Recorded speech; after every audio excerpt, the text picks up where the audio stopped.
যেহেতু আমি পার্বতী ছিলাম এবং চন্দ্রমুখী ছিল।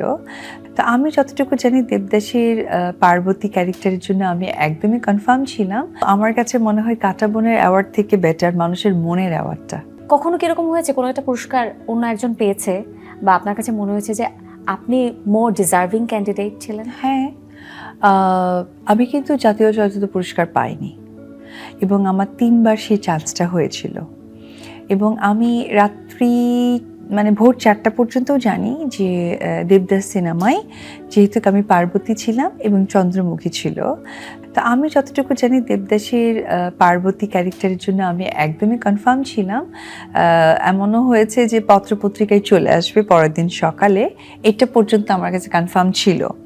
কিন্তু পরবর্তী সময় দেখলাম যে চন্দ্রমুখী যে ক্যারেক্টারটা সে মেইন হিরোইন রোলটা পেয়েছে, যেটা আমার মনে হচ্ছে শরৎবাবু বেঁচে থাকলে এটা উনি অ্যাকসেপ্ট করতেন না।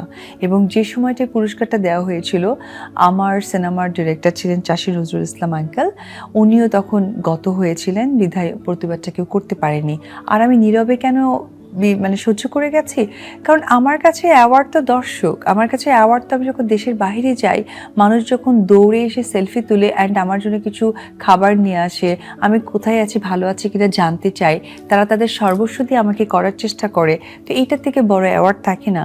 তো এরকম অনেক আর্টিস্ট আছে যারা অ্যাওয়ার্ড পেয়েছে, আমরাও অনেক সময় অনেক দেশের বাইরে অনেক জায়গায় ট্রাভেল করা হয়েছে, তাদের চেনেও না। সো আমার কাছে মনে হয় কাঁটাবনের অ্যাওয়ার্ড থেকে বেটার মানুষের মনের অ্যাওয়ার্ডটা।